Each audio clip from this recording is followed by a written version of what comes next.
savez, dans la vie, il y a des choses qui sont claires, il y a des réalités, et ce qui est irréfragable, incontestable, et ne peut être contredit. Ce qu'a dit Belsalem Smotrich, c'est une réalité historique.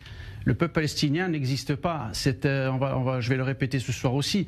C'est une invention du monde arabe après la guerre des 6 jours, et notamment surtout des Jordaniens, parce que la plupart aujourd'hui qui se revendiquent palestiniens sont des Jordaniens. Ils avaient les papiers jordaniens avant la guerre de 67, se sont retrouvés avec une identité palestinienne dans les années 80, sous l'impulsion d'Arafat, qui était lui-même égyptien d'ailleurs, et avec l'appui aussi des soviétiques à l'époque, qui étaient intéressés justement pour déstabiliser le Moyen-Orient et que les Américains perdent un petit peu leur influence.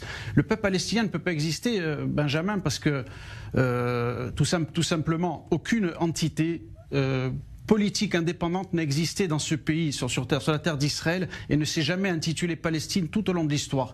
Donc par extension, on ne peut pas avoir de peuple palestinien. C'est pas à un moment donné ni du racisme ou je ne sais quoi d'autre. C'est tout simplement les faits, c'est factuel. Donc on ne peut pas à un moment donné, pour faire plaisir à nos ennemis, sans cesse réinventer l'histoire, réécrire, donner une identité, une légitimité à ce qui n'existe pas. Le peuple palestinien est une invention qui sert aujourd'hui nos ennemis pour déguiser le djihad et essayer de détruire l'État juif. C'est tout. Donc,